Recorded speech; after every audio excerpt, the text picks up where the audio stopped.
merci d'être si nombreux pour venir m'écouter parler d'une histoire assez compliquée qui se déroule actuellement, qui se déroule sous nos yeux. Donc c'est effectivement quelque chose de complexe, dans la mesure où les historiens ont pour habitude surtout de parler d'une histoire déjà passée.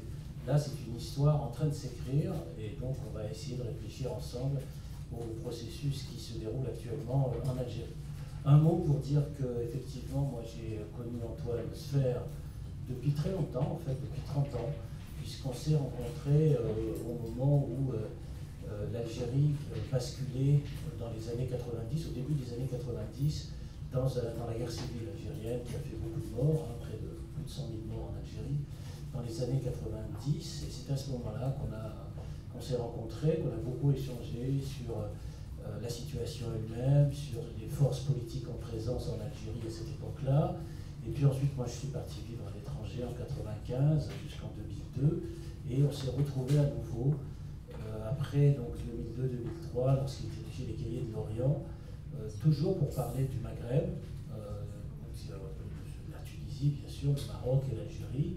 Et la dernière fois que nous avons fait un voyage ensemble, c'était en 2008 à Alger, où on a, disons, on avait fait des conférences ensemble en Algérie. Et d'ailleurs, lorsqu'il est décédé, j'avais posté une photographie de tous les deux, donc, à Alger, donc, parce que c'était le dernier moment où on a passé ensemble à discuter, encore une fois, de la situation algérienne, qui était une situation, comme on verra à l'instant, très complexe. Hein. Déjà que l'Orient est compliqué, mais alors l'Algérie, c'est encore compliqué dans la complication.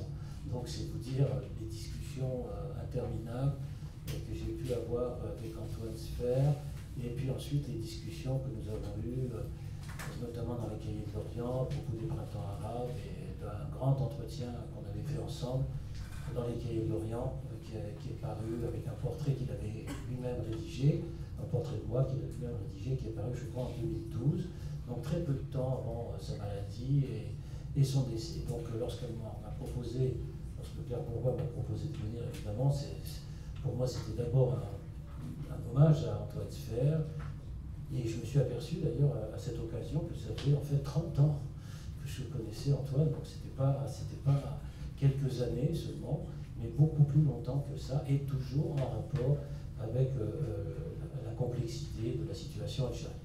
Alors, quelques réflexions ce soir, et puis on fera, disons, une série de questions-réponses autour de ce qui se passe en ce moment en Algérie.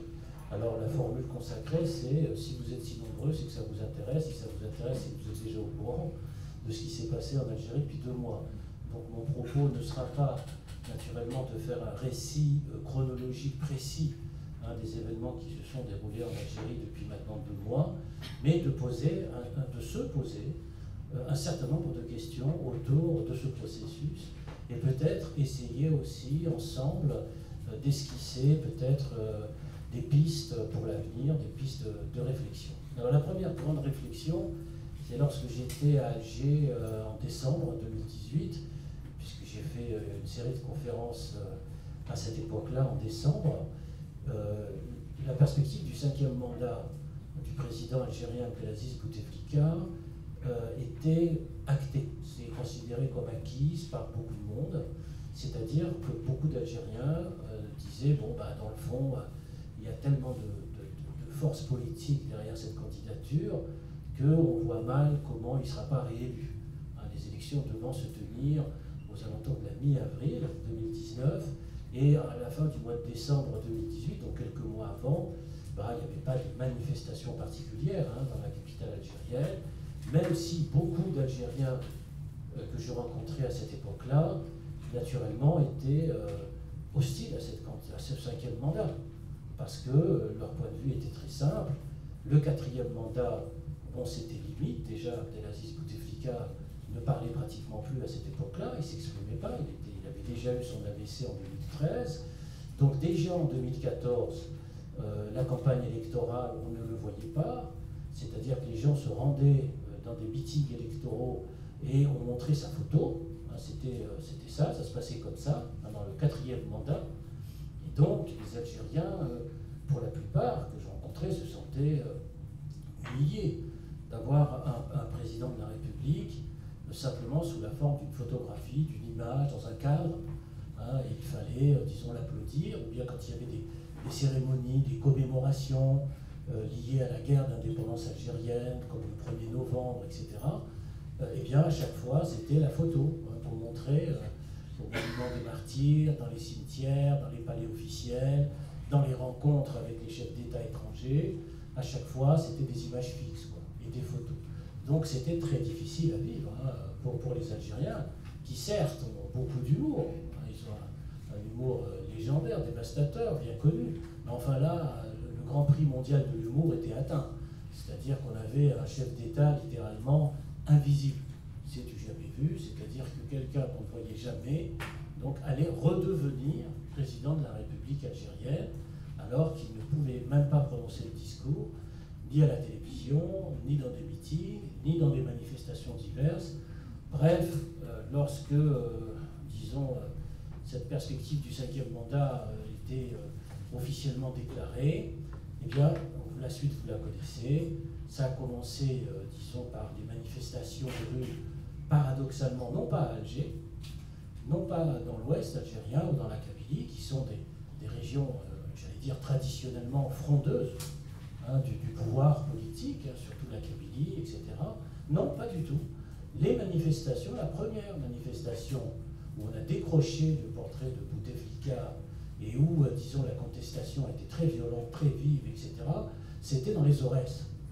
Et les Aurès, c'est l'Est de l'Algérie. C'est le berceau historique du nationalisme algérien, dans sa version la plus rugueuse. Hein, c'est le nationalisme intransigeant. Donc à Kherchla, il y avait par conséquent, dans l'Est algérien, dans ce qu'on appelle le Constantinois, ou qui est réputé traditionnaliste, conservateur, etc., et bien c'est là, précisément, à partir de là, à partir de cet endroit, que les premières manifestations d'opposition au 5e mandat ont commencé. Et là, à ce moment-là, très vite, travaillant depuis très longtemps sur l'histoire de l'Algérie, une petite quarantaine d'années maintenant, ça commence à faire longtemps, je me suis dit, si ça bouge dans l'Est algérien, qui est considéré comme une région de soutien au régime algérien, hein, traditionnel, les mouvements religieux, conservateurs, nationalistes, sont les plus intransigeants, etc., etc. Alors je me suis dit, tiens, là il y a quelque chose qui est en train de se produire en Algérie, parce que d'habitude, les dissidences, les frondes, les oppositions, elles viennent surtout d'Alger, bien sûr, des milieux universitaires, intellectuels, étudiants ou autres. Et là, non, c'était l'Est algérien. Donc ça préfigurait, ça annonçait, en fait, une profondeur, disons, d'un mouvement qui va absolument surprendre tout le monde. Parce que l'onde va se propager, les choses, vous savez, bon, par Internet, etc., les choses maintenant sont quasiment instantanées, les nouvelles circulent extrêmement vite, et donc très vite et de manière instantanée, eh bien à Alger, à Oran, et puis dans d'autres villes d'Algérie, des villes intermédiaires, hein, de Tlemcen à Tiaret, en passant par Bordjoua, Ridge, etc., dans le sud algérien, très vite, à la mi-février, des manifestations de solidarité ont eu lieu avec les gens de l'Est algérien, et le mouvement a commencé avec un embrassement des universités, de la jeunesse scolarisée, des lycéens, hein, principalement, donc de la jeunesse, hein, qui est descendue dans la rue, massivement, et ensuite tout le reste de la population a suivi, donc dans des marches, en fait, qui ne sont plus des manifestations, hein, classiques, mais des marches, c'est-à-dire des marches au sens où vous avez des centaines de milliers de personnes qui défilent, et ça commence à 13h,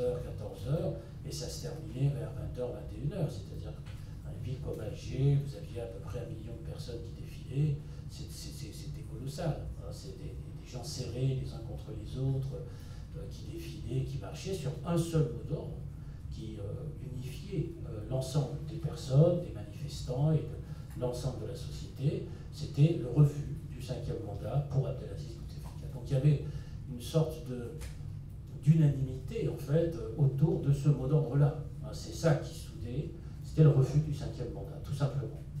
Mais dans un premier temps. Et puis vous savez, vous connaissez la suite, il y a des dynamiques qui s'enclenchent, qui se mettent en mouvement, et dans la dynamique qui s'enclenche, eh bien, derrière le personnage de Bouteflika, s'il y a des questions sur son parcours ou sur lui, bien sûr, je pourrais y répondre. Et derrière ce personnage, très important dans l'histoire algérienne, en fait, progressivement, les jeunes qui ont manifesté, puis ensuite l'ensemble de la société, en sont venus à critiquer le système, c'est-à-dire tout le système qui permettait à l'Algérie de fonctionner, grosso modo, depuis l'indépendance de l'Algérie, c'est-à-dire depuis 1962.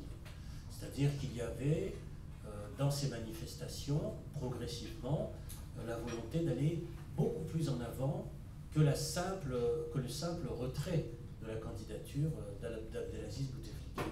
Et c'est à ce moment-là, bien sûr, qu'il y a eu toute une série de manœuvres venant d'ailleurs du sommet du pouvoir pour expliquer, nous allons reporter, je me retirerai mais plus tard, l'élection aura lieu mais sans moi. Enfin, je passe sur toutes les arguties compliquées de réponses qui ont été formulées par le pouvoir algérien par rapport à la rue, mais à chaque fois, les manifestants, la rue disait non, ce qu'on veut c'est le départ. C'est pas le fait qu'il y ait l'élection sans lui, etc., etc.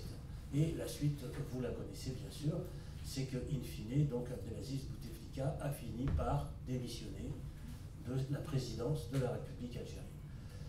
Ça, évidemment, il faut s'arrêter déjà sur ce fait-là, parce que on peut dire deux choses sur ce fait. Le premier, c'est qu'aucun président algérien n'avait démissionné sous la pression de la rue, c'est-à-dire de manifestations, de marches, etc. Ça n'existait pas. C'est une grande première dans l'histoire algérienne. Mais il y a un deuxième fait, c'est que dans le fond, aucun des présidents algériens depuis 1962 n'a réussi à finir son mandat, ou à finir l'exercice du mandat. Aucun. Et le premier, Ahmed Ben Bella, a été destitué par un coup d'État militaire en 1965, donc il n'a pas, bien sûr, fini son mandat. Puis ensuite, Ouari Boumedienne, qui a été au pouvoir de 65 à 78, n'a pas fini son mandat, il a été frappé par une maladie très grave et il est mort, donc il n'a pas pu achever l'exercice, disons, régulier du pouvoir. Puis ensuite, il a été remplacé par Chadli Benjdid, qui a lui aussi exercé le pouvoir de manière classique, et lui aussi a été obligé de quitter le pouvoir 2 ans après les émeutes d'octobre 88, sur laquelle je reviendrai.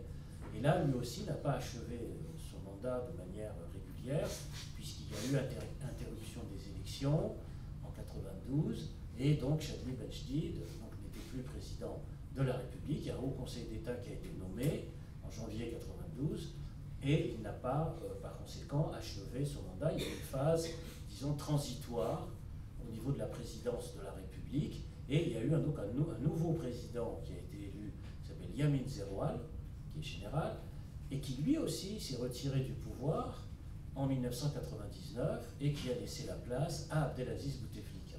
Donc déjà, on peut réfléchir sur le fait qu'aucun des présidents algériens depuis l'indépendance, dans le fond, n'avait réussi à aller jusqu'au bout de ce qu'il voulait faire. Mais aucun n'avait été, disons, interrompu, n'avait empêché par la rue. C'était la première fois, dans le fond, qu'il y avait, disons, cette pression populaire extraordinaire de millions d'Algériens dans la rue qui ont conduit, disons, à sa démission, à la démission donc d'Abdelaziz Bouteflika. Donc ça, c'est déjà une première réflexion qu'il faut avoir, c'est-à-dire la surprise et la pression. La surprise, c'est-à-dire d'une société que l'on croyait dépolitisée, anesthésiée, endormie, quadrillée par des forces de sécurité, par un quadrillage d'État considérable, etc. Et pourtant, des millions de gens, disons, sont descendus dans la rue. Donc c'est quand même une leçon, disons, historique extrêmement importante, sur laquelle, bien sûr, il faudra plus tard réfléchir et voir comment tout cela a été possible, etc. L'autre aspect, c'est de voir aussi que ce système, dans le fond, qui portait Bouteflika vers le 5e mandat, un système assez puissant, assez sophistiqué, et qui était constitué par des partis politiques administratifs, des partis de pouvoir, comme le FLR, le RND, les syndicats, l'UGTA, l'Union Générale des Travailleurs Algériens, l'UJTA, mais aussi, bien sûr, des services de sécurité, l'armée algérienne, qui soutenait la candidature d'Abdelaziz Bouteflika, eh bien, tous ces piliers du régime, hein, c'est-à-dire les partis de gouvernement officiels, le syndicat officiel, l'armée, les services de sécurité, comme on dit en Algérie, eh bien, tous ces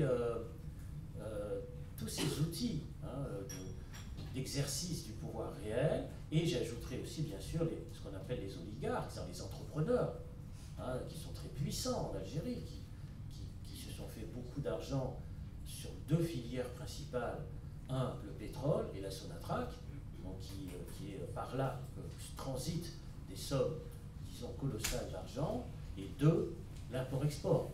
C'est-à-dire que la plupart, disons, des flux financiers en Algérie se font essentiellement par le fait que l'économie algérienne ne fonctionne pratiquement que sur l'import-export.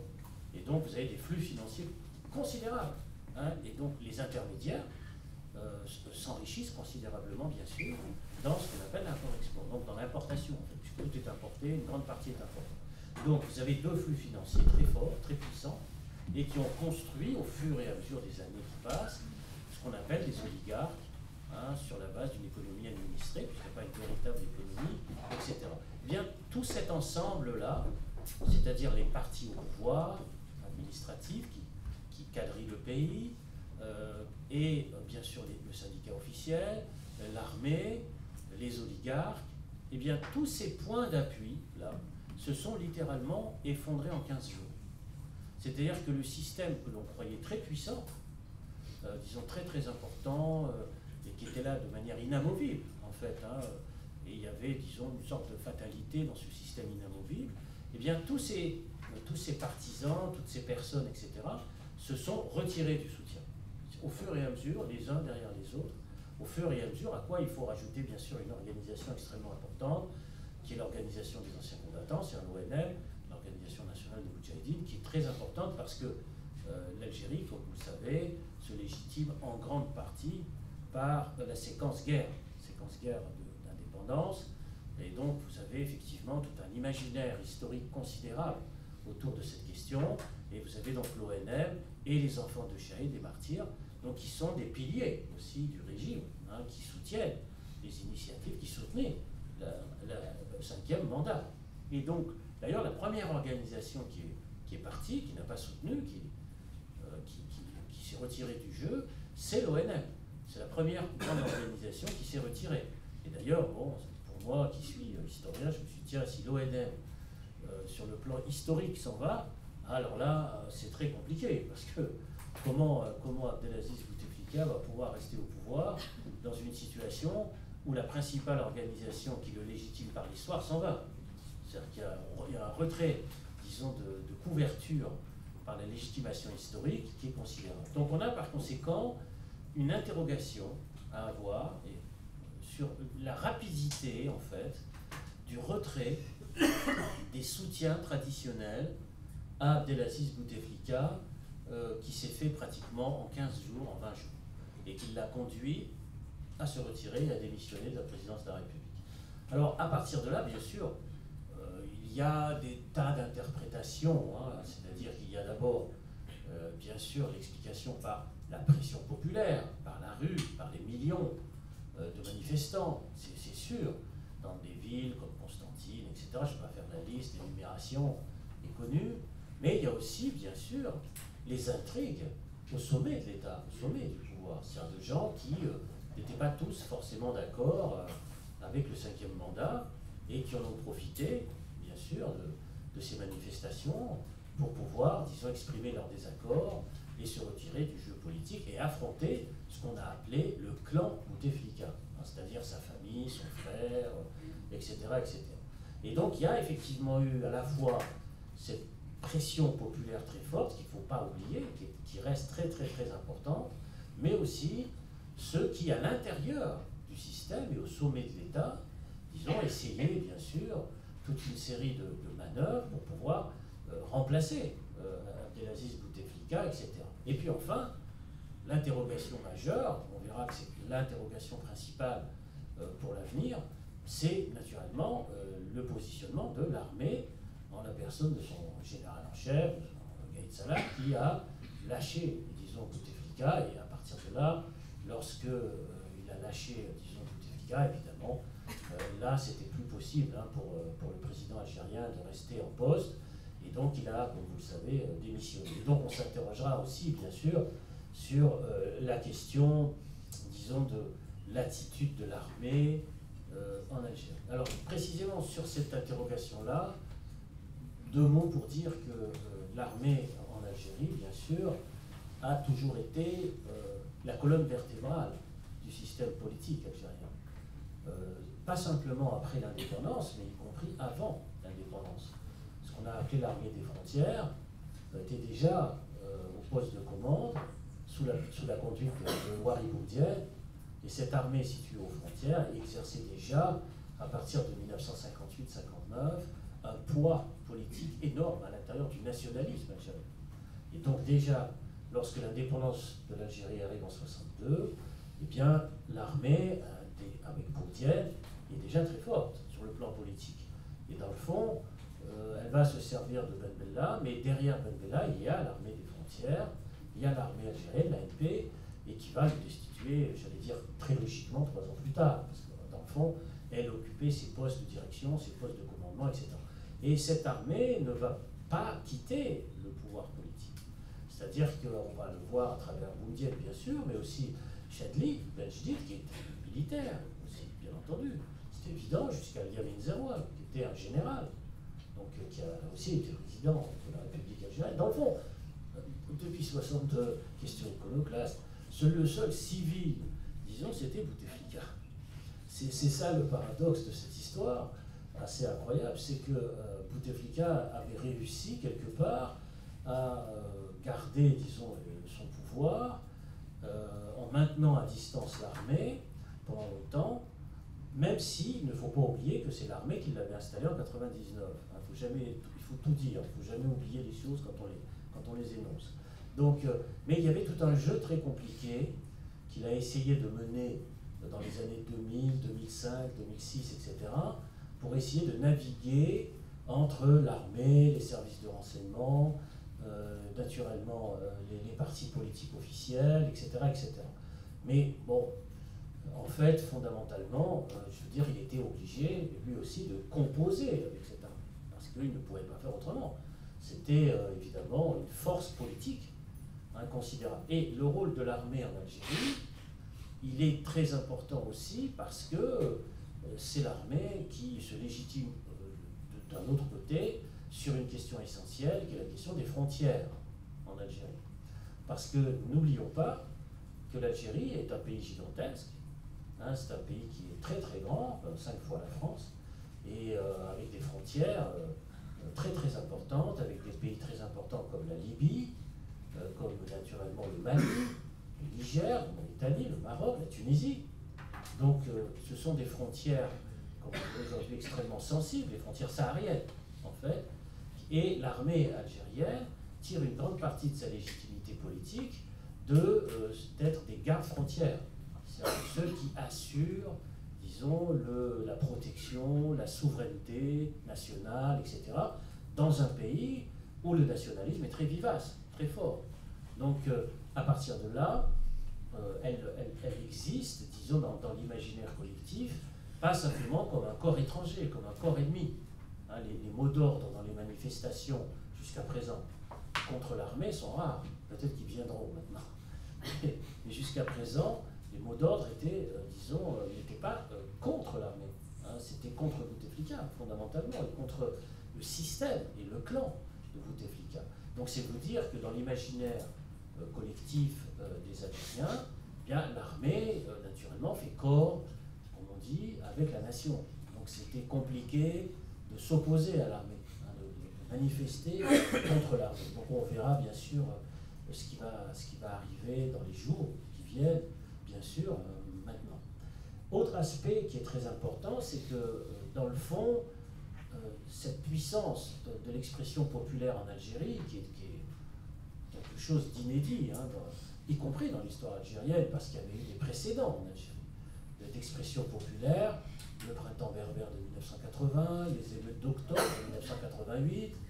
Bon, je peux citer comme ça jusqu'au soulèvement de 2001, où il y a eu 130 morts.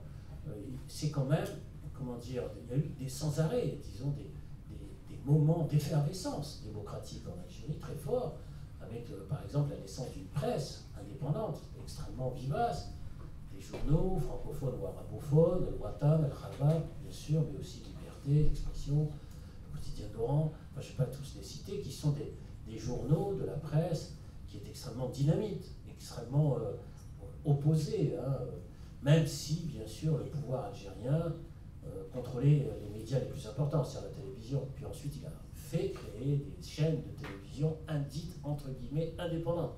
Donc là aussi, ça a compliqué encore plus le paysage. Donc, tout ça pour dire qu'il y a eu beaucoup de tentatives de manifestations, d'opposition, de fronde, y compris dans ce qu'on appelle la société civile. Par exemple, les grandes manifestations de femmes contre le code de la famille. En 1983, 1984, il y a eu des grandes manifestations pour abroger le code de la famille. Mais des manifestations aussi très importantes pour la création de la Ligue algérienne des droits de l'homme, donc la Ligue des droits de l'homme, qui existe encore en Algérie, hein, qui sont extrêmement vivaces, dynamiques, etc. Mais tout ce mouvement d'effervescence démocratique, la presse indépendante, les collectifs des droits de l'homme, etc., bon, ça a été freiné, bien sûr, dans la guerre civile des années 90, lorsque ça a commencé en 92, 93, etc. Bon, évidemment, tout le mouvement d'effervescence démocratique a été marginalisé, hein, dans la guerre civile. Il y a eu énormément de morts, ce qu'on a appelé la décennie sanglante, hein, 91-2001. Et là, effectivement, il y a eu une sorte de mise entre parenthèses, disons, de cette effervescence qui existait, mais qui n'a jamais cessé, en fait, hein, qui a toujours existé, contrairement à ce qu'on croit, à l'intérieur de la société algérienne. Tout ça pour dire que, dans le fond, ce mouvement populaire extraordinaire, encore une fois, qui n'a jamais cessé, la grande question, c'était son homogénéité politique, et qui se faisait exclusivement sur ce qu'on a appelé le dégagisme. Vous savez, c'est le mot d'ordre qui est sorti dans ce qu'on appelait, entre guillemets, les printemps arabes de 2011. C'est ça qui formait, disons, une sorte d'homogénéité politique. Or, vous le savez, le dégagisme n'est pas un programme politique. Il faut, bien sûr, à travers les mouvements populaires, trouver des traductions politiques, c'est-à-dire des partis, des formes d'organisation, des manifestes, des programmes. Et là, c'est très compliqué et c'est très difficile. Pourquoi? D'abord parce que cette opposition politique en Algérie n'arrive pas à s'unir, elle n'arrive pas à se faire entendre sur une seule voix. Il y a des partis politiques en Algérie, le FFS, le RCD, le MSP, c'est-à-dire les islamistes qui ont participé au gouvernement pendant plusieurs années avec Bouteflika. Mais tous ces partis-là, dans le fond, n'arrivent pas à s'entendre, disons, sur un programme commun, sur une perspective d'alternative politique commune. Il est vrai que c'est très difficile, parce que, au fur et à mesure des années qui passent, l'Algérie est confrontée à des défis de plus en plus grands et de plus en plus nombreux. Je citerai quelques-uns de ces défis, parce que je ne vais pas tous les énumérer, mais d'abord la question économique. C'est faire fonctionner une véritable économie qui soit plus simplement une économie de rente, uniquement basée sur les hydrocarbures, sur le pétrole et le gaz, mais développer les PME, les PMI, faire vivre une véritable économie, y compris une économie de marché. Ça, c'est un défi colossal, disons, pour l'Algérie, c'est-à-dire de sortir d'une économie administrée par le haut, où tout est contrôlé par le haut, etc., etc. Ça, c'est un défi. Le défi de l'agriculture, qui est énorme, c'est remettre en marche l'agriculture algérienne, qui ne fonctionne pas très bien. Je n'ai pas le temps de développer, hein, dans le temps que j'ai, bien entendu, mais c'est un défi colossal. À ce qu'on a appelé la révolution agraire de 1976, naturellement, n'a pas donné les résultats escomptés par la collectivisation, notamment des terres. Hein, donc ça a été mal vécu en Algérie, et comme vous le savez, l'Algérie importe, hein, importe beaucoup du point de vue de son alimentation, etc. Mais il y a également d'autres défis, disons, qui sont absolument, comment dirais-je, très très très importants. C'est bien sûr, ça je ne peux pas m'attarder sur toutes les questions. S'il y a des questions, j'y reviendrai. Mais il y a bien sûr, disons, le problème des rapports avec les voisins, c'est-à-dire la question du Maghreb, le rapport avec le Maroc en particulier, puisque les frontières sont fermées entre l'Algérie et le Maroc. Les frontières sont fermées maintenant depuis 1994. Donc l'union du Maghreb arabe, qui avait été proclamée en 89, n'existe pas. Ça n'existe pas. C'est-à-dire que face à l'Europe, eh bien, il n'y a pas de marché commun du Maghreb pour résister ou pour vendre ses produits à l'Europe. Donc, je ne sais pas, je pourrais comme ça allonger la liste, disons, des défis de l'Algérie. C'est-à-dire, bon, on peut ajouter, si on veut aussi, par exemple, la question du tourisme, qui n'existe pas en Algérie, mais qui permettrait d'avoir des ressources, d'avoir des devises colossales. C'est un pays gigantesque, magnifique, une montagne, Kabylie, le désert, le plus grand désert du monde, des villes incroyables. Donc tout ça, naturellement, n'est pas exploité. C'est à la différence de tous les pays méditerranéens, d'ailleurs, qui sont des gisements de devises absolument extraordinaires pour tous les pays de la Méditerranée. Pas simplement le Maroc et la Tunisie, mais l'Espagne, l'Italie, etc., etc. Donc ça aussi, c'est un défi à relever. Si vous additionnez tous ces défis, qui sont très importants, l'économie, les hydrocarbures, la question des frontières, le problème de l'agriculture, ça, c'est des vraies questions. C'est des vrais sujets de débat et de discussion et qui ne sont pas véritablement abordés dans la société algérienne. C'est des questions qui ne sont pas traitées vraiment, parce qu'on est encore dans l'idéologie politique, dans l'idéologisation en fait, des questions, sans aborder, sans rentrer véritablement dans le réel, fondamentalement. Or, les partis politiques d'opposition, intellectuels, universitaires, etc., n'arrivent pas à se mettre d'accord sur un type de programme qui puisse prendre en charge l'ensemble, disons, de ces graves questions, de ces grandes questions. Et au contraire, disons, on diffère à chaque fois qu'un président est élu, eh bien, on diffère les solutions. On diffère le rapport avec le Maroc et le Maghreb, on diffère la question de la dépendance aux hydrocarbures. Chaque président algérien, d'ailleurs par parenthèse, lorsqu'il arrive au pouvoir, il dit on va constituer le Maghreb, on va, disons, ne plus être dépendant des hydrocarbures, on va relancer l'agriculture algérienne. C'est toujours des professions de foi qui sont déclarées à chaque fois. Je veux dire, c'est des discours qui sont prononcés. Et en fait, si vous regardez la présidence de Bouteflika 20 ans plus tard, 20 ans c'est beaucoup quand même, c'est long, bien 20 ans plus tard, eh bien tous ces grands défis, dans le fond, n'ont pas été relevés. Et une des graves causes de la chute de Bouteflika, c'est le fait de n'avoir pas su relever l'ensemble de ces défis-là que je viens d'énoncer et qui frappent en premier lieu, bien sûr, la jeunesse, au niveau de l'économie, trouver du travail, et qui ne soient pas simplement les entreprises nationales, qui ne soient pas simplement les grandes entreprises type Sonatrach ou autres, mais disons des entreprises moyennes, industrielles, développer un tissu industriel, etc. Et donc le chômage frappe la jeunesse diplômée de manière extrêmement importante en Algérie. C'est eux qui ont été à l'avant-garde du mouvement social, du mouvement politique de rejet de Bouteflika, donc c'est quand même très très important. Dernière question, c'est que ce que montrent ces manifestations, de toute façon, c'est qu'il y a encore un autre grand défi pour l'Algérie. C'est la question du lien national. Le problème disons, du maintien du lien national en Algérie.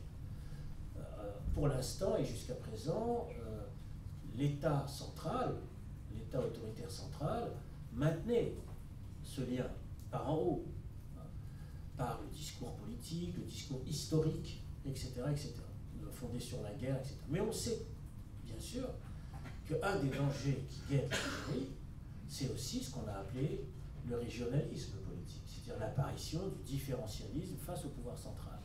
Bien sûr, on connaît le cas des Kabyles, mais il y a aussi ce qui s'est passé dans le Mzab récemment, dans les dernières années, qui est très important. Il y a eu des affrontements très importants.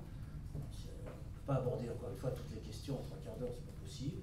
Mais également ce qui se passe dans le sud-sud algérien avec les Touaregs, notamment qui nomadisent par rapport au Mali, dans toute cette région saharienne, et qui se vivent comme très très très très loin du pouvoir central, du pouvoir d'Alger. Hein. Et ce qui fonde, disons, l'unité jusqu'à présent dans la question du national, du lien national, c'est à la fois, naturellement, la question historique du système colonial, de son rejet, de la guerre, de l'héroïsme, etc., et bien sûr la question religieuse et la question de l'islam, hein, qui fabrique, disons, de l'identité, du lien national, etc. Bouteflika, pendant 20 ans, s'est appuyé sur ces deux aspects. C'est-à-dire, là, il s'est présenté, ce qui est vrai, comme le dernier représentant de la génération de la guerre, c'est-à-dire de ceux qui se légitiment par la guerre, et il a aussi considérablement développé, disons, le réseau des mosquées en Algérie. C'est Bouteflika hein, qui a développé ça avec la volonté de construire la plus grande mosquée du monde musulman à Alger, qui n'est pas finie, hein, et qui a été commencée il y a plusieurs années maintenant. Mais c'est Abdelaziz Bouteflika hein, qui a lancé, disons, ce grand programme religieux, en s'appuyant d'ailleurs pas tellement sur les religieux classiques traditionnels, mais en s'appuyant sur ce qu'on appelle les confréries, les zawiyas. Hein, donc il a fait toute une série de tournées, de conférences, etc., qui lui permettaient aussi de trouver cette légitimité. Et je terminerai là-dessus parce que, dans le fond, la plus grande question qui se pose à l'Algérie, c'est peut-être celle-là. C'est-à-dire comment trouver un pouvoir démocratique qui laisse l'expression d'un lien national, disons, pluriel et démocratique. C'est une vraie question. C'est une question compliquée, une question très difficile. Moi, c'est la question qui m'intéresse, bien sûr, parce que du point de vue historique, dans le fond, ce que montrent ces manifestations, c'est la volonté de ce qu'on appelle faire nation, c'est-à-dire avec les drapeaux, les hymnes nationaux, etc. Et que derrière cette volonté absolue d'exister sur le faire nation, à travers le nationalisme, etc., en dessous, il y a toute une série d'interrogations et de questionnements sur le faire nation. Et c'est cette interrogation, personnellement, qui m'intéresse dans les semaines qui viennent. Alors, après, bien sûr, il y a qu'est-ce qui va se passer, quel va être le rôle de l'armée, comment on va s'organiser, disons, et comment vont s'organiser ce qu'on appelle les processus de transition, etc. Ça, les jours qui viennent nous le diront, bien entendu. Je vous remercie.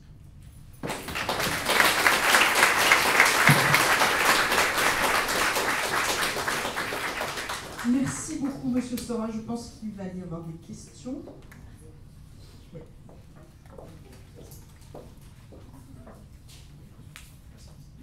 Bonsoir Monsieur Stora, je m'appelle Victor, je suis étudiant à l'ILERI en première année.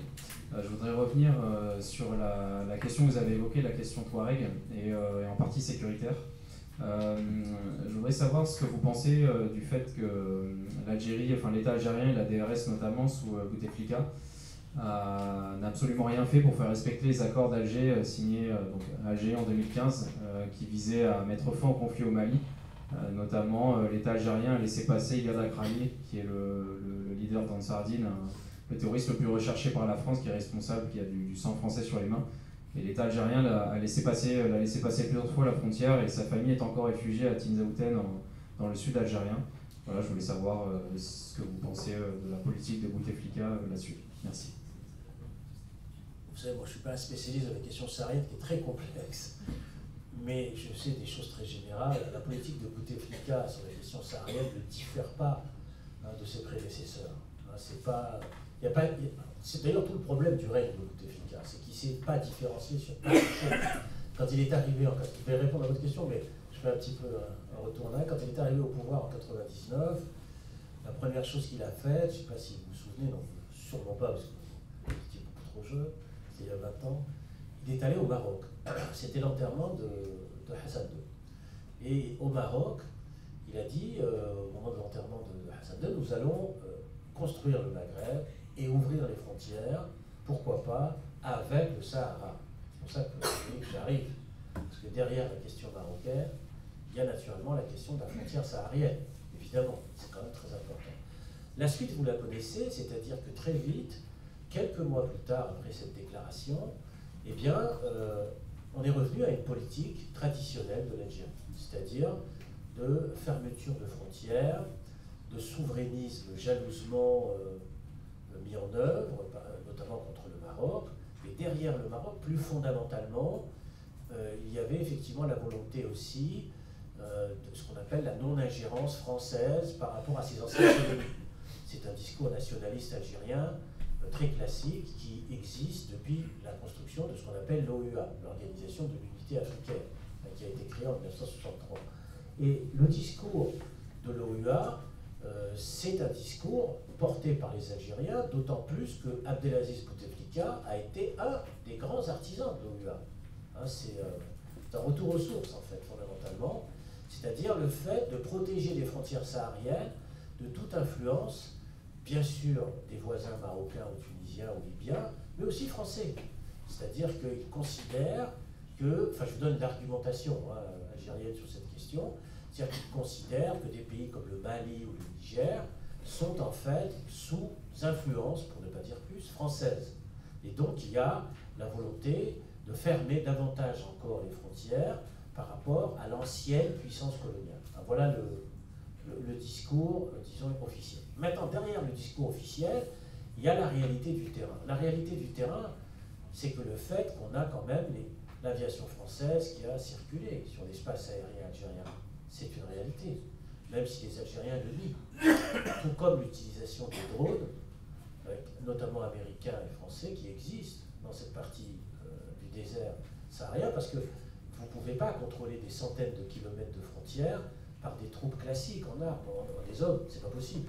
Il faut effectivement un matériel de surveillance beaucoup plus sophistiqué, et ce matériel de surveillance très sophistiqué, dans le Sahara, bien sûr, est fourni par des grandes puissances étrangères, les États-Unis et la France, mais aussi progressivement la Chine et la Russie, qui aussi rentrent dans ce jeu-là, parce que le Sahara est le plus grand désert du monde. Donc vous avez un jeu de puissance très intéressant et important au Sahara, qui est absolument méconnu. C'est pour ça que votre question est importante. Hein. On démarre par, dans le fond, une question que peu de personnes posent en France, hein, c'est-à-dire la question saharienne. Or, c'est la question, parce que la légitimation de l'armée algérienne vient en grande partie de ces frontières sahariennes. Donc l'argumentation, c'est quoi? C'est officiellement fermeture, vigilance, refus d'ingérence, disons étrangère, etc. Et effectivement, vous le soulignez, on joue contre les puissances étrangères en se servant peut-être, dans certains cas, de groupes islamistes ou autres, en fermant les yeux, ou en les frappant aussi. C'est-à-dire qu'on les... Vous voyez, mais tout ça, c'est de la politique au rythme des négociations politiques que l'État algérien mène, soit avec la France, soit avec les États-Unis, soit avec la Chine. C'est rythmé par les discussions politiques. En d'autres termes, vous pouvez avoir sur une frontière saharienne gigantesque, vous savez, sur la Libye, c'est absolument, je ne sais pas combien ça fait, je crois que c'est 800 km de frontière saharienne entre l'Algérie et la Libye. Vous pouvez avoir, disons, un moment de fermeture complète vis-à-vis notamment de la France ou de l'intervention française en Libye notamment, ou inversement, tout dépend naturellement des tractations politiques, etc., ou inversement, vous pouvez avoir une coopération militaire qui existe sans qu'on soit au courant et sans que ce soit formulé. Donc vous voyez, méfiez-vous des choses définitives sur la question du rapport au groupe islamiste ou autre. Il faut se méfier.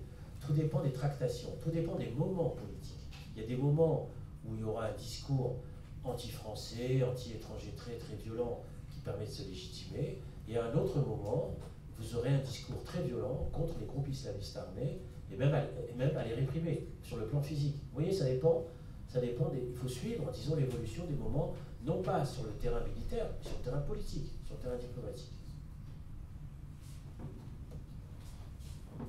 Bonjour, je m'appelle Victor également, je suis angléen. Je voulais juste savoir, face au risque régionaliste qui puisse exister en Algérie, je ne m'y connais pas très bien, mais est-ce que ça serait possible de changer le système politique pour le transformer en État fédéral, l'Algérie, justement pour permettre de mieux répondre au régionalisme et pour maintenir l'unité du pays? Je vous remercie. C'est une discussion là aussi très lourde, parce que en fait l'État algérien à son indépendance s'est construit sur la base d'un modèle jacobin, c'est-à-dire de centralisation politique homogène visant à gommer, disons, les pluralités ethniques, linguistiques, etc. C'est un modèle reçu en héritage. Hein, c'est pas un modèle inventé, mais qui peut se comprendre dans un premier temps, si on le met en contexte historique évidemment, parce que lorsqu'arrive l'indépendance de l'Algérie en 1962, en Afrique, vous avez ce qu'on appelle entre guillemets la congolisation, c'est-à-dire l'éclatement des pays avec les guerres civiles intérieures, le Biafra, le Congo, enfin je ne vais pas faire la liste, etc. Et la hantise des dirigeants nationalistes algériens à cette époque-là, toutes tendances confondues d'ailleurs, c'est d'essayer de préserver le lien national et donc d'éviter la partition, la séparation, etc. Et d'ailleurs, une des grandes questions posées, c'est le Sahara. Parce que dans les négociations avec la France, la question saharienne était vitale. C'était la question centrale. C'était pas les Européens, les pieds noirs, je ne sais pas quoi. Non, pas du tout. La question décisive des négociations, c'était le Sahara. C'est-à-dire, est-ce que la France, disons, allait conserver la possibilité d'exploiter encore le Sahara, donc les gisements, mais surtout l'utilisation de la bombe atomique au Sahara. Et dans les accords secrets d'Évian, effectivement, la France a eu la possibilité, pendant une dizaine d'années, de continuer à avoir une présence militaire au Sahara.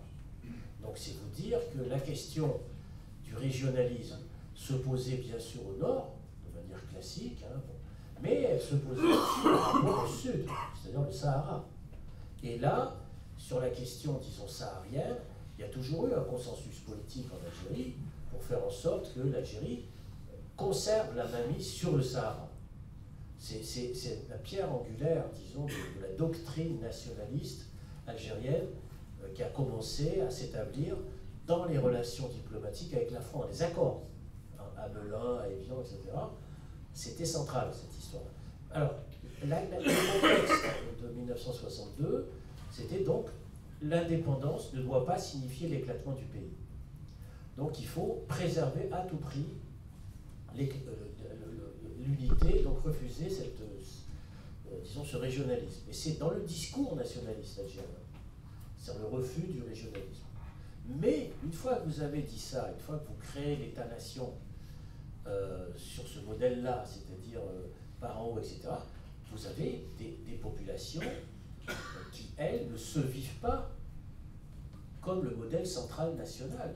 Je veux dire, elles existent, disons, en tant que telles. L'exemple, bien sûr, des Kabyles est spectaculaire. C'est-à-dire que très tôt, ils ont refusé, disons, la mainmise, la tutelle d'un État central, hein, parce qu'ils se revendiquent d'une filiation, d'une généalogie historique avec langue, culture, alphabet, littérature, etc., etc. Mais très tôt, c'est-à-dire dès les années 63-65, dès l'indépendance de l'Algérie déjà, et ensuite, naturellement, c'est devenu très spectaculaire en 1980, lorsqu'il y avait eu ce qu'on appelle le printemps berbère en 1980. Et ça n'a jamais cessé, en fait, fondamentalement. Et ce particularisme, entre guillemets, régional, en fait, est monté en puissance ces dernières années. Puisqu'il touche aussi des régions comme les Aurès, ce qui n'était pas le cas jusqu'à présent, des régions comme le Mzab, aussi ce qui est le sud algérien, ce qui n'était pas le cas jusqu'à présent, etc. Donc, effectivement, certains hommes politiques algériens, pas tous, ont commencé à réfléchir sur le modèle d'une république fédérale. Mais pas tous, parce que la plupart, disons, des hommes politiques algériens ou même des intellectuels algériens restent attachés à l'idée de la nation unie, hein, le modèle centralisé. Et lorsque vous discutez avec des intellectuels, des universitaires algériens, etc., très peu, dans le fond, remettent en question ce modèle de la centralité politique. C'est une discussion taboue. Pourquoi? Parce qu'à chaque fois, on dit oui, mais si on avance sur ce modèle fédéral, là je parle pour les gens de l'opposition algérienne, ça risque de nous diviser contre le pouvoir central. Donc il faut faire attention de ne pas être... C'est toujours l'obsession de la division, dans le fond, et de la pluralité. C'est-à-dire que si on avance trop les revendications régionalistes, notre camp risque d'être affaibli. Inversement, du côté du pouvoir algérien, il y a incontestablement toute une propagande, qui va se développer d'ailleurs dans les jours qui viennent à mon avis, sur l'ennemi intérieur. C'est-à-dire ceux qui, de l'intérieur, ce qu'on appelle entre guillemets l'ennemi intérieur, c'est-à-dire les régionalistes qui veulent disloquer le lien national. Il y a les ennemis extérieurs, l'Algérie, le Maroc et la France, pour être vite, Et puis vous avez les ennemis intérieurs, c'est-à-dire ceux qui appartiennent aux minorités, qui veulent du fédéralisme, etc. Donc on a par conséquent une très grosse difficulté à élaborer un programme politique qui à la fois combine la revendication démocratique, c'est-à-dire bon, il faut plus de pluralité, de démocratie, d'assemblée qui décide, etc., et d'expression, entre guillemets, des minorités. Parce que tout ce qui se réclame de l'expression des minorités peut apparaître comme un facteur de division de la nation, encore et encore. Et le pouvoir politique joue là-dessus. Il joue sur cette... Il fait vibrer la corde nationaliste de manière très importante. Vous voyez que ce n'est pas simple à résoudre.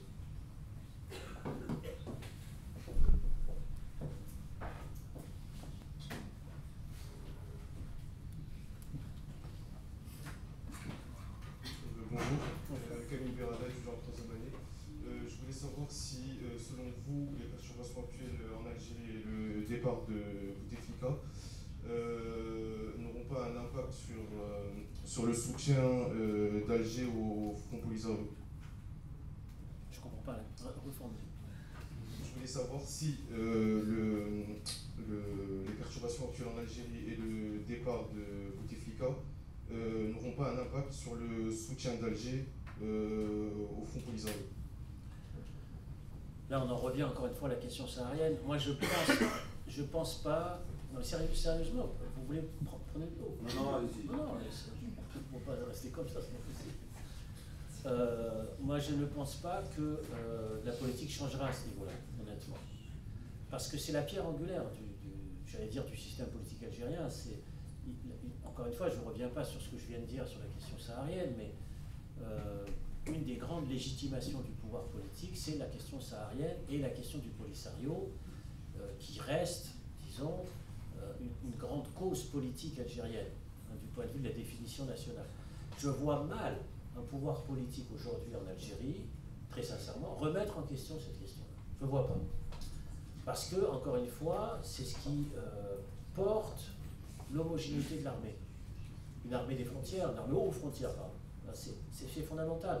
Donc très honnêtement, je ne crois pas que ça va modifier la position politique de l'Algérie. Au contraire, je pense que dans les jours, là c'est un diagnostic, je peux peut-être me tromper, hein, c'est dans les diagnostics, il faut faire attention, mais je crois au contraire que plus l'armée va occuper le terrain politique, et plus, au contraire, la cause du Polisario et le rapport difficile avec le Maroc sera mis en avant, au contraire. Mais je peux peut-être me tromper, attention. Peut-être que dans 3 jours, ça va. Mais je ne crois pas. Alors, en posant une question, peut-être que je vais aller mieux. Je proposerai une petite réflexion, une question derrière. La Ve République en France, elle est née de la crise algérienne. Donc, on peut dire quelque part que c'est les Algériens, entre guillemets, qui ont poussé ce gouvernement français à revoir leurs institutions. Donc, c'est un fait extérieur. Est-ce que vous pensez que les quelques 3 millions de franco-algériens en France ont la possibilité de pousser, en tout cas d'aider le peuple algérien et de pousser le gouvernement à changer de doctrine politique? En Algérie. En Algérie, ça va de soi. Ça, c'est ma première question. La deuxième question, pouvez-vous nous dire pourquoi l'Algérie et la France, et vice-versa, s'entendent pour ne rien faire depuis l'indépendance de l'Algérie? Si je prends un exemple, l'Allemagne la France a signé un pacte avec l'Allemagne de reconnaissance pour repartir. Si je continue dans l'exemple, l'Allemagne a été capable, après la réunification, de décentraliser toutes ses entreprises à ses frontières pour pouvoir intégrer économiquement tous les pays qui devenaient libres de l'Union soviétique et travailler, les intégrer dans le travail, dans son espace économique. La France a raté ce coche. Alors je me pose la question, qu'est-ce qu'il va falloir pour que ces deux pays se parlent honnêtement et puissent construire quelque chose? Vous êtes étudiant ici? Non, je suis un peu âgé. Non, je ne sais pas qui sont les gens ici. Non, alors moi je suis pas étudiant, je suis contrôleur de gestion, j'ai fait l'IRIS, c'est tout. Et puis, il y a 2 pays qui m'intéressent dans le monde, l'Algérie en second. C'est quoi le premier? Par d'ordre, Israël. D'accord. Alors, c'est très très. C'est pas dans le même registre. Enfin, il y a des points de comparaison. On pourrait. Bon, on va faire une autre conférence. Bon. Alors, pourquoi ça ne va pas entre la France et l'Algérie? C'est ça votre question. Hein. Je résume. Hein. Bah, ça ne va pas parce que il y a un contentieux mémoriel colossal, contrairement à ce qu'on pourrait croire. C'est-à-dire qu'il y a le fait qu'il y a un événement historique de très grande profondeur, de longue durée, qui s'est produit en Algérie, qui s'appelle la colonisation. Et ce n'est pas simplement la guerre d'Algérie. Parce qu'on dit toujours la guerre d'Algérie, on va surmonter la mémoire, et puis on va trouver la façon de vivre ensemble en commun, dans l'harmonie, on va écrire des livres et tout ça, ensemble. Bon. En fait, c'est plus compliqué que ça, parce que la guerre d'Algérie, dans le fond, n'est que la fin d'une séquence. La fin de la longue séquence qui a démarré en 1830, c'est-à-dire la colonisation d'Algérie. Et cette question coloniale, dans le fond, n'est pas abordée en France frontalement, alors qu'elle sert en Algérie fondamentalement à légitimer tous les pouvoirs politiques depuis toujours. Donc, vous avez sur cette question mémorielle un contentieux historique considérable et qui n'arrive pas à passer. C'est-à-dire que, comment dirais-je, la colonisation a duré 1 siècle et demi, donc elle n'a pas duré 4 ans comme la présence de l'Allemagne en France, par exemple. Oui, parce que quand on fait les comparaisons, il y a eu 4 années de présence allemande en France. Mais si on fait la comparaison de la présence, je ne parle pas d'extermination et tout ça, et la présence culturelle, au niveau de la langue, par exemple, etc., quand vous avez 1 siècle et demi de présence, entre guillemets, étrangère sur un territoire, vous avez effectivement des aspects culturels qui se modifient à l'intérieur d'une société. C'est fondamental. C'est-à-dire que vous avez un rapport à la langue arabe, à la langue berbère en particulier, qui se modifie complètement sur 1 siècle et demi de présence française qui se veut assimilationniste. C'est-à-dire intégrée à la culture dominante française. C'est-à-dire à travers les écoles, à travers tout l'appareil éducatif et administratif, formation des élites, et ça a duré 1 siècle et demi, même si ça n'a pas pénétré les profondeurs d'une société profondément paysanne, bien sûr, mais ça a traversé les élites urbaines, les élites citadines, musulmanes, dont on ne parle pas, mais c'était profondément, disons, des élites qui avaient été traversées par une acculturation. Alors je vous renvoie sur ces questions d'acculturation, et c'est fondamental pour une histoire nationale, l'histoire de la nation, je vous renvoie pour ça à tous les travaux, les écrits, les romans des grands écrivains algériens, Kateb Yassine, bien sûr, Mouloud Mamri, et surtout le journal de Mouloud Ferraoud, qui a été assassiné en mars 1962. C'est un journal d'un homme qui aimait profondément la France et la langue française, d'instituteur, Mouloud Ferraoud, et il a été assassiné en 1962. Il a fait un journal de 55 à 62. Où on voit à travers ce journal qui a été publié, il a été republié récemment aux éditions du Seuil. C'est très intéressant, parce que vous voyez à travers le journal qu'il a tenu presque au jour le jour, l'évolution de ses sentiments. C'est-à-dire la démarche qu'il fait pour être accepté et reconnu par l'autre, d'abord à l'intérieur de son école primaire, puis à l'intérieur de la société française, etc., et l'impossibilité qu'il a de la reconnaissance. La reconnaissance comme individu, comme homme, tout simplement, et bien sûr comme intellectuel. Et vous avez à travers le journal de Mouloud Ferraoud, disons, cette espèce de tragédie culturelle, d'intellectuels kabyles,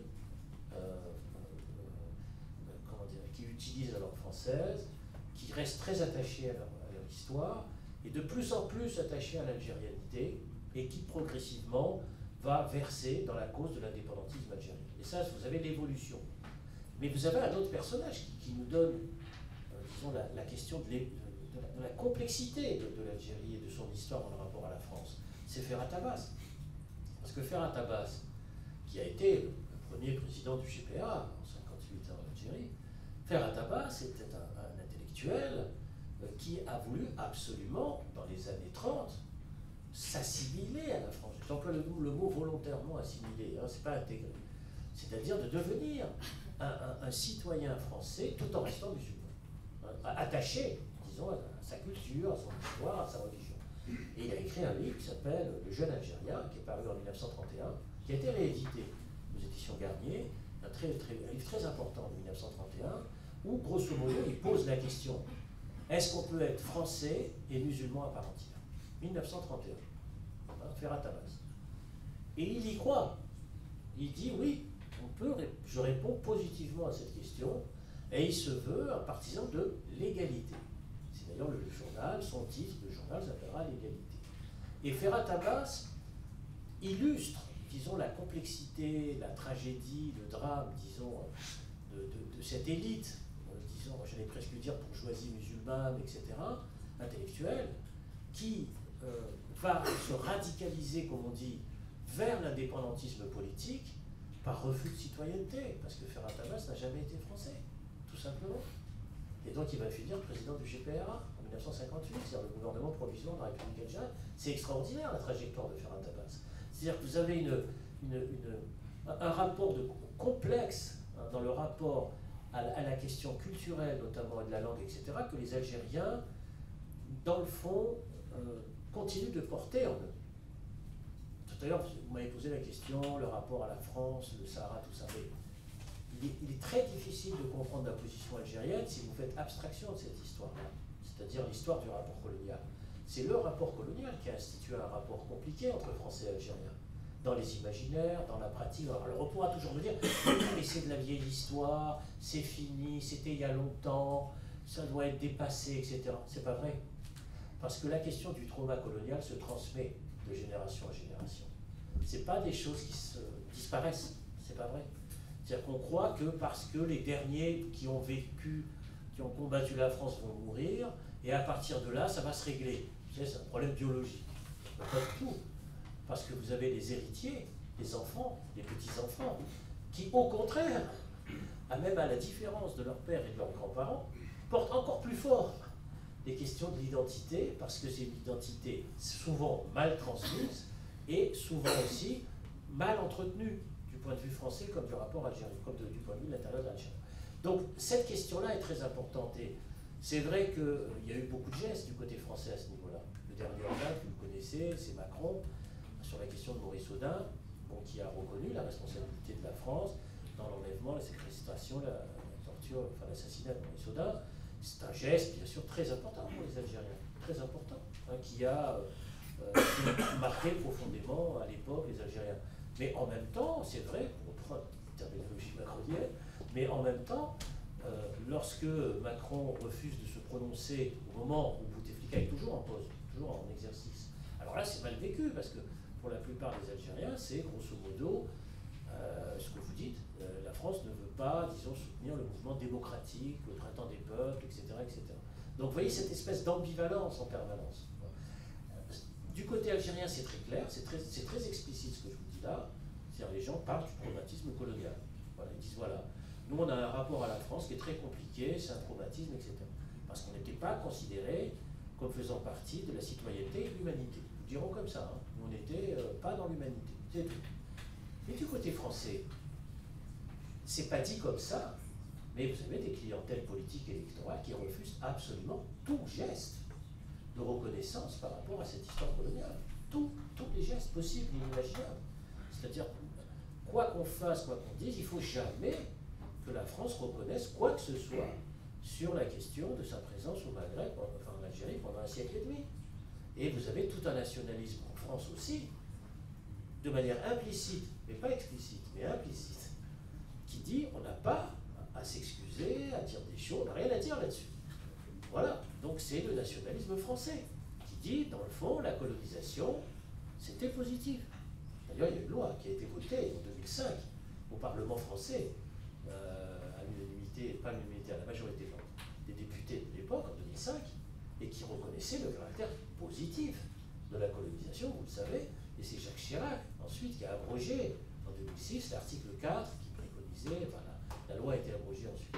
Mais le fait est qu'en 2005, vous ayez une majorité de députés français qui dit la colonisation est un acte positif, c'est une mission civilisatrice, bah, du côté, disons, des anciens colonisés, c'est mal vu. Pourquoi? Ben parce qu'avant de dire que c'est une mission positive, civilisatrice, etc., encore faut-il demander leur avis aux anciens colonisés, qui ont fait partie de cette histoire française. Ils étaient dans l'histoire française. Donc au moins, le minimum, c'est de dire qu'est-ce que vous en pensez. Est-ce que vous pensez que la colonisation a été positive? Alors ça, cette question, à mon avis, vous devriez aller la poser en Algérie, par exemple, et vous allez entendre les réponses. Hein, parce que nous, on n'entend que les réponses des gens qui vivent ici. Mais il faut aller là-bas. Et là, si vous dites ça comme ça, vous n'arrivez pas à terminer le discours, je vous le dis tout de suite. Hein. Donc ça ne passe pas. Vous voyez, ce genre de propos, de gestes, etc., ça ne passe pas. Donc voilà le fond du problème entre la France et l'Algérie. C'est très compliqué. Donc il faut faire des gestes, il faut multiplier naturellement les moments, il faut que chacun fasse un pas en avant, etc. Et puis il y a la question économique. Ça c'est une autre question. Hein. C'est pas que c'est une autre question, mais ça fait partie de la réflexion. En fait, les relations économiques entre la France et l'Algérie ont été très fortes pendant 60 ans, contrairement aux apparences. La France a été le premier partenaire commercial de l'Algérie pendant 50 ans. C'est le premier partenaire commercial jusqu'à il y a seulement 3 ans. Pourquoi? Parce que ce n'est plus la France qui est le premier partenaire commercial de l'Algérie. Vous savez qui c'est? La Chine, qui est maintenant le premier partenaire commercial de l'Algérie. Mais la France a occupé cette position pendant près de 50 ans. Donc on ne peut pas dire tout était bloqué, etc. C'est pas vrai. Il y a beaucoup d'entreprises françaises qui ont prospéré en Algérie pendant très longtemps, y compris pendant la guerre civile dans les années 90. Ça n'a jamais cessé. Ça, je vous le dis carrément. C'est ça. Comme on dit, vous savez, pendant les travaux, la voie continue, ben, ça n'a jamais cessé, en fait, contrairement aux apparences. Mais par contre, ce qui est problématique, c'est comme la coopération militaire, c'est comme les coopérations sécuritaires. Ça n'a jamais cessé. Le problème de la pratique, entre guillemets, du renseignement, de la circulation des informations, ça n'a jamais cessé. Ne croyez pas qu'il y avait une étanchéité entre les deux pays, c'est pas vrai. Bon. Et donc, tout ça pour vous dire que, dans le fond, ce qui reste visible à la surface des choses, c'est cette question historique. C'est ce problème historique. Alors, il faut avancer pas à pas. Moi, je suis très réformiste. Je pense qu'il faut avancer de manière, disons, ponctuelle, pas à pas, graduelle. Bonsoir, monsieur Stora. Donc, Fabrice Vallen-Reiter, donc je ne suis pas étudiant, même si je suis intéressé par certaines problématiques comme le conflit israélo-palestinien, la périphérie de l'Empire russe et plus récemment l'éclatement de l'ex-Yougoslavie. Accessoirement, que des zones calmes. Ouais. Accessoirement, nous sommes voisins, parce que j'habite boulevard Voltaire. Alors, ma question va porter sur l'aspect économique. Puisque les relations, comment dirais-je, sont quand même compliquées entre la France et l'Algérie, est-ce que les initiatives ne peuvent pas venir de l'Union européenne dans l'idée d'encourager un développement d'une hypothétique union du Maghreb arabe?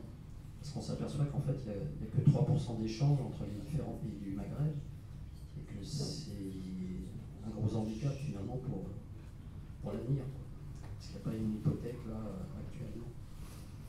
Merci. Pour vous répondre franchement à cette question, l'Union européenne, sur la question du Maghreb en général, s'en remet complètement à la France. C'est, disons, la position française qui est dominante sur le plan politique. C'est pas l'Allemagne, elle a un tropisme qui la pousse vers l'Est, et non pas vers le Sud. Il faut que la France, par contre, votre question est légitime sur un plan, c'est qu'il faut que la France assume son tropisme méditerranéen. Vous savez, l'Allemagne assume complètement l'ost politique. Mais la France n'assume pas cette question du sud politique. Vous voyez ce que je veux dire? C'est-à-dire que c'est... en février, par exemple, il y a les élections européennes. Elles vont avoir lieu dans un mois. Un mois et demi, 26. Personne ne parle du sud. Dans les discours, les programmes politiques, les partis. Ou si on en parle, c'est sur un seul angle, l'immigration. Voilà, c'est tout. C'est le seul angle. Attention, l'invasion migratoire, les islamistes vont arriver, les barbus, tout ça, etc. Bon, c'est le seul axe de... Alors les autres, ceux qui sont pour disent ça, ceux qui sont contre, non, il faut plus accueillir les réfugiés, tout ça. Enfin, vous voyez le jeu politique. Mais qui pense que le Maghreb est une région stratégique pour l'Europe? Stratégique. En termes de coopération économique, coopération culturelle, d'autant que c'est un espace francophone. Je veux dire que quelqu'un qui est un étudiant dans une université d'Alger beaucoup plus proche, disons, de la culture française qu'un travailleur polonais. Je veux dire, c'est évident. Mais qui assume ça? Qui le dit? Qui l'exprime? Qui le met en œuvre? Au niveau des discours, des programmes, etc. Vous voyez ce que je veux dire? C'est-à-dire comment on va développer l'aide à la construction politique de l'Union du Maghreb, comment on va faire pour développer les systèmes d'échange, etc. C'est pas abordé. C'est un sujet tabou, c'est pas un sujet politique dans la construction européenne, dans les élections européennes. On l'entendrait sinon. Or, c'est pas abordé. Parce que la France n'assume pas quelque part, j'allais dire, à la fois son passé et son présent méditerranéen. Le fait que c'est une puissance méditerranéenne, tout simplement. Une ancienne puissance coloniale et un grand pays méditerranéen. Et donc, il faut assumer ça. Alors, quand on dit qu'on assume ça, ben, ça veut dire qu'il faut développer des échanges, etc. Alors, celui qui avait tenté ça, cette approche que je viens de décrire, c'est Sarkozy. Quand il a fait l'union du Maghreb, l'union de la Méditerranée, l'union pour la Méditerranée. Le problème qu'il a eu, le malheureux Nicolas Sarkozy, c'est que à la tête de l'union pour la Méditerranée, il a mis Moubarak, bras droit Ben Ali, le Tunisien. Non mais je déconne pas, hein. Et l'autre qui est venu à Paris signer le truc de l'union pour la Méditerranée, Bachar el-Assad.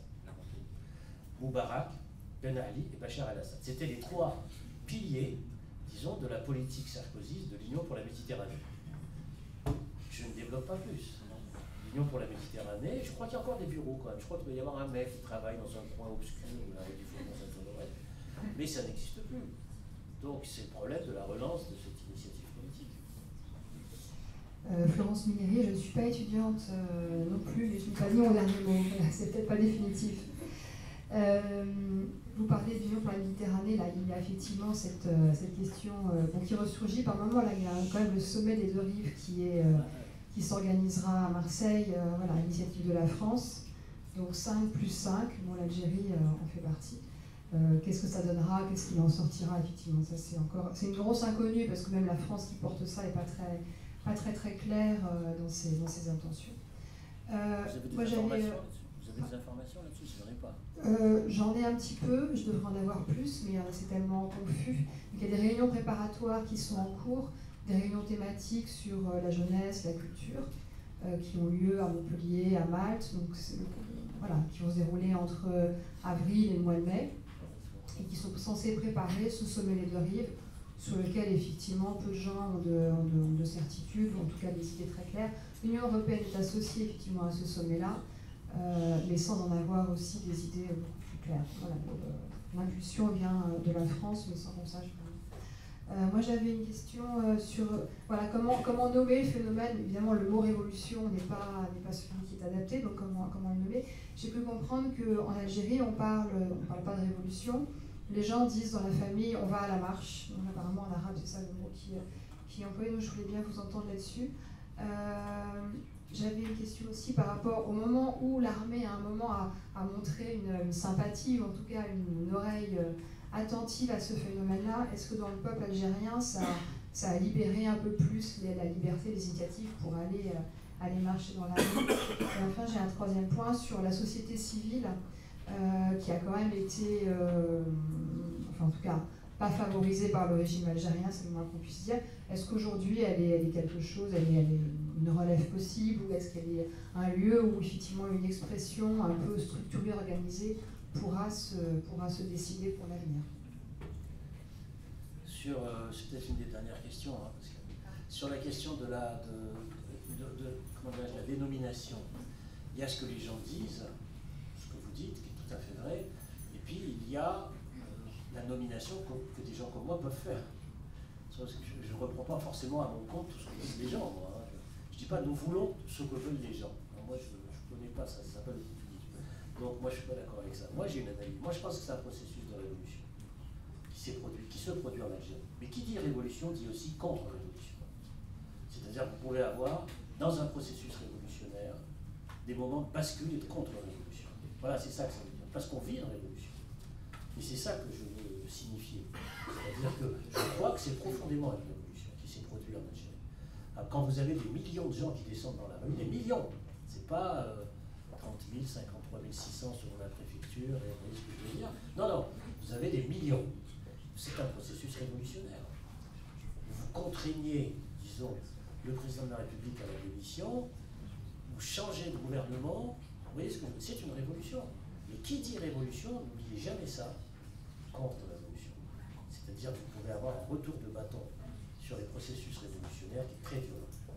Premier aspect, je vous incite donc à cette dénomination que je fais moi. Deuxième aspect sur l'armée, bien sûr que lorsque vous avez une armée qui est un pivot, disons, du système politique, enfin dans l'imaginaire, c'est même pas une question de système, même d'imaginaire politique, bah, ça vous encourage, bien entendu, de descendre dans la rue, bien sûr. Si vous sentez que le pouvoir qui est en place vacille sous les coups de l'armée parce qu'il est lâché par l'armée, vous dites on y va. Ça veut dire qu'il y a quand même une porte qui s'ouvre. Mais cette porte qui s'ouvre, donnée par l'armée, elle peut se refermer. Vous voyez, n'oubliez pas ça. Elle peut se refermer très vite, malheureusement. Mais c'est un encouragement, disons, qui a été donné pour les manifestants, pour la jeunesse, pour les familles. C'est incontestable. L'armée joue un grand rôle dans l'imaginaire algérien. Encore une fois, en rapport avec la guerre d'indépendance, les frontières, enfin, tout ce que ça, la question du régionalisme, enfin tout ce que j'ai expliqué là. Donc c'est pas n'importe quoi dans l'imaginaire algérien. Ça, les gens qui disent oui, l'armée algérienne, il faut la mettre tout de suite en accusation, tout ça, ils se trompent. Parce que, comment dirais-je, si vous voulez lutter contre l'armée, il faut aussi s'adapter à un imaginaire politique. C'est pas. D'ailleurs, les hommes politiques, disons, algériens, ont bien compris ça. C'est-à-dire qu'ils ne sont pas dans des formulations abruptes contre. Vous voyez, ils disent qu'il faut que l'armée doit accompagner le processus. Il faut que l'armée nous laisse faire le processus. Vous voyez comment les raisonnements, comment s'opèrent les mots d'ordre. C'est pas contre, c'est pas frontal. Ça peut changer, bien entendu, etc. La troisième question sur la société civile, donc par rapport à la société militaire, bien sûr, qui dit société civile. Alors la société civile, elle a existé, elle s'est constituée, elle s'est formée de manière très forte après octobre 88, c'est-à-dire lorsqu'il y a eu l'effondrement des partis uniques, du FLN, et l'apparition d'une presse indépendante. Et c'est là que vous avez la construction d'une société civile. Mais cette société civile, elle a subi des coups très rudes pendant la guerre civile, justement. C'est eux qui ont le plus morflé, fondamentalement. C'est-à-dire qu'il y a beaucoup de gens qui ont été tués, et beaucoup de gens se sont exilés, ont quitté l'Algérie. Alors c'est ingénieurs, médecins, enfin je ne vais pas faire la liste, malheureusement, qui est terrible. Et donc ça affaiblit ce qu'on appelle la société civile. Les gens qui sont... Bon, je n'ai pas répondu d'ailleurs à votre question sur les 3 millions, etc. C'est-à-dire que ça renvoie à ça. C'est-à-dire que l'affaiblissement par le départ des élites, etc., ne permet pas de construire une opposition politique. Et quelque part, je dirais, pour répondre à votre question, que ceux qui sont restés sur place et qui ont combattu sur place, progressivement, ils disent il y a ceux qui sont là-bas, il y a nous. Vous voyez ce que je veux dire? Nous, on était là, on a résisté à la question islamiste, l'État, l'armée, tout ce que vous voudrez, les massacres, tout ça. Nous, on est restés. Puis il y a ceux qui sont partis. Et donc il y a un fossé, quelque part. Vous n'y pouvez rien, c'est la vie, c'est comme ça. C'est-à-dire que vous avez un fossé qui s'est créé. C'est-à-dire entre ceux qui parlent à partir de la France et ceux qui combattent à partir de l'Algérie. Donc c'est pas si simple dans la formation d'une société civile, parce que vous avez raison, oui, les binationaux pourraient jouer un rôle très important. Mais l'histoire a creusé aussi les choses, a creusé les différences. Et d'autre part, la relégation de l'opposition hors du système médiatique télévisuel est fondamentale. C'est-à-dire que les Algériens, qu'on le veuille ou non, comme tous les pays, regardent la télévision. Vous savez, l'illusion, c'est de dire il y a Internet, c'est fini, la télévision. C'est pas vrai. C'est pas vrai. Les gens regardent la télévision, y compris sur Internet. Donc, donc, le fait d'être complètement écarté de toutes les grandes chaînes nationales ou indépendantes, entre guillemets, la conclusion, c'est que les gens ne les connaissent pas. Ils ne connaissent pas les grands leaders politiques algériens qui peuvent émerger, combattre, etc. etc. Et ça, c'est un grand fossé. Parce que la presse écrite, on connaît tous, que j'ai cité tout à l'heure, ne peut pas suppléer à la question de ce qu'on appelle les médias lourds. En Algérie, on appelle ça les médias lourds. On ne peut pas suppléer à ça. Et donc, vous avez un retard qui a été pris dans la construction d'une opposition politique visible, qui est considérable. Et ceux qui étaient, par exemple, des opposants à l'intérieur du FLN, comme Ali Benflis, qui a été écarté du pouvoir en 2003, on est en 2019. Donc vous imaginez, ça fait je parle de lui parce que c'était le personnage le plus connu, il y en a d'autres, hein, n'ont plus accès aux Algériens depuis très longtemps. Donc ils s'expriment par la presse privée, par les réseaux internet, etc. Mais c'est très compliqué, c'est très compliqué. Vous ne pouvez pas construire une opposition démocratique quand elle est privée de moyens télévisuels. Vous voyez la bataille qu'il y a en France sur, quand vous avez des débats, les gens qui veulent y aller, ils ont raison. Ils ont raison dans le sens où il faut être représenté, c'est évident, parce que c'est par là que ça passe, tout le monde le sait. Pourquoi? Parce qu'après, les reprises, elles se font sur Internet à partir de la télé. Les clips, les trucs, les petites phrases, le buzz, tout ce que vous voudrez, etc. C'est une illusion de croire que c'est plus la peine d'aller à la télévision. C'est pas vrai, c'est une bataille politique très importante. Or, en Algérie, comment vous voulez avoir accès à ces médias? Donc, vous voyez le problème. Donc, vous avez effectivement une société civile dynamique, vous avez effectivement des gens qui se battent, des gens qui sont restés, des gens qui ont fabriqué, vous avez une jeunesse en particulier extraordinaire, mais comment elle va, disons, émerger dans une situation où le dégagisme ne suffit pas? Il faut un programme, il faut un manifeste politique. C'est la politique, ça ne peut pas être que du dégagisme. Et là, vous avez le problème de la communication. Là, le problème de la communication. Je vous remercie, c'est fini, terminé.